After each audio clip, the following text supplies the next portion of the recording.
Hi! Good morning, good afternoon, good evening. Silat nga pala ito ng Let Alex Victor channel.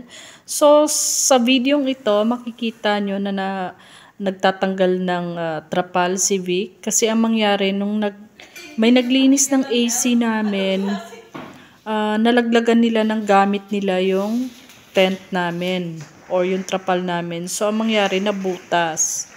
So, ayan. Pinalitan naman nung may-ari nung company ng AC cleaner na yon yung trapal namin. So, ito ngayon, papalitan na namin at sakto naman, kauuwi lang ni Vic. Nagbakasyon siya. So, sabi ko, ngayon na namin gawin habang nandito siya. Baka po may magtanong or may magsabi na bakit lalagyan pa namin ng trapal yung dito sa ventilation. Kasi iyan po, ayan, yung pinakataas na yon pinalagyan namin ng screen yan, tsaka yung big window na yan, para hindi pumasok yung lamok. Pero, kapag umuulan po, hindi mo talaga magagamit yung ventilation kasi talagang, lalo na pag malakas yung ulan, hindi ka na makakapagtambay doon. So, mas maganda na, nalagyan na lang namin ng trapal. Bali yan, yung inaayos ni Vic, ayan na yung binili nung company na nakasira nung ano namin, nung trapal namin. So ito na, nilalagay na namin. Tumulong na rin si Kiara and si Alex, nanggugulo lang. And si Luffy, papasok-pasok lang, nanggugulo din. Pero napagsasabihan naman, pumapasok din naman na agad siya kapag sinabi mong pumasok sa loob. So ayan, ayusin muna namin and mukhang talagang mas maganda, hindi mukhang mas maganda talaga kung meron din siyang trapal doon para kapag mainit at pag umuulan, lalo na, makakapagtambay ka pa rin. By the way, sa ibang video ko, makikita nyo na minsan dyan kami nagla-lunch o kaya nagdi-dinner. Hanapin ko rin yung ibang mga picture.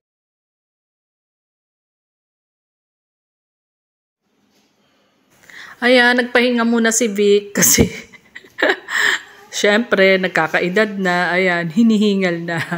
Hindi na kaya ng katawan, pero hindi pa rin natitiis. Ayan, tumatayo pa rin para tignan yung trapal. At mas maganda nga yung naipalit nila ngayon kasi mas makapal siya. Yun nga yung sinasabi ni Vic. So, ayan, pahinga muna siya. And maya-maya ulit, babalikan namin.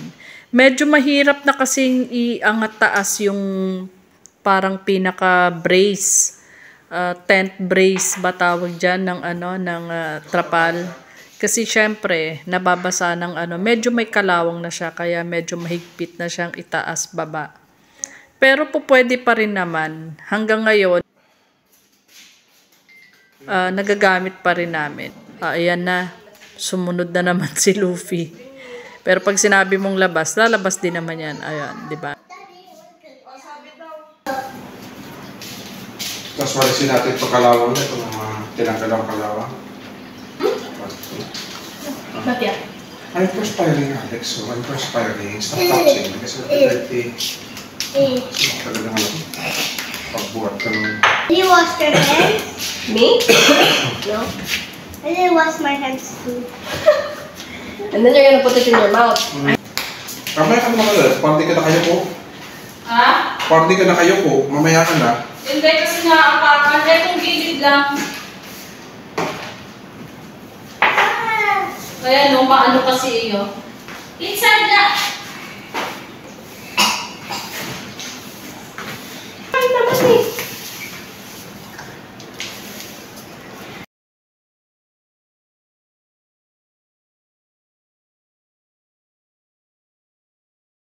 Parang ganyan, oo.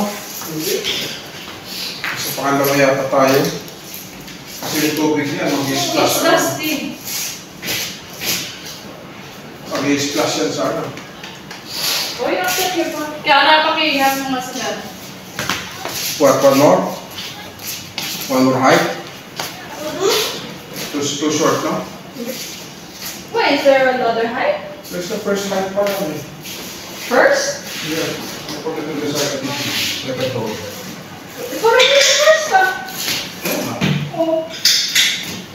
Just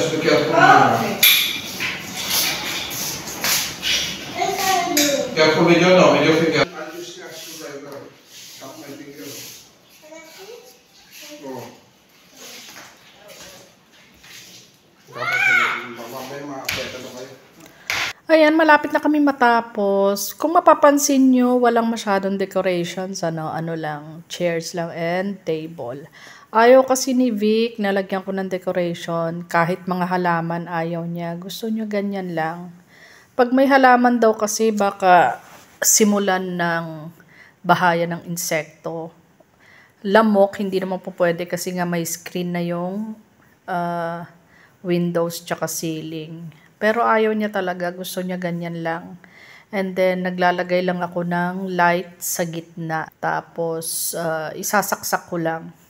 By the way, yung chairs, nung kagagawa ng bahay, binili ko lang yan dito sa Philippines. Pero yung table, yung brown, galing pa yan sa Bahrain, sinabay na pinakargo ni Vic.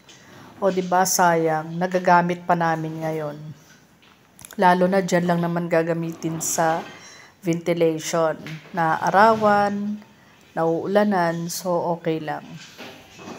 Pero, diba, ang cute, nagagamit pa talaga yung mga inuwi niya. Ayan siya. Oh. So, ayan na, tapos na.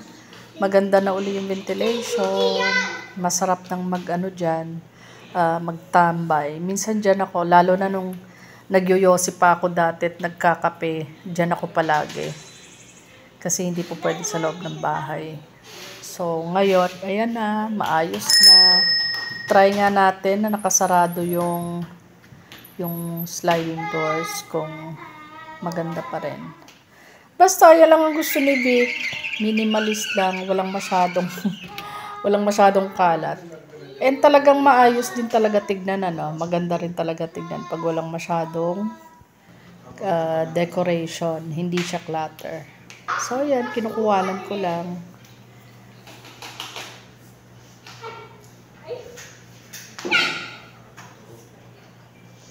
O, diba? Hindi pa rin talaga mapakali si Vic. masakit na yung balikat niya niyan. Pero sabi niya, hilain pa more para raw mas lalong tumibay. Minsan kasi pagka lalo na may magbagyo, ang lakas ng hangin. So, para raw hindi matanggal. So, ayun lang po. Maraming salamat sa panonood. Bye!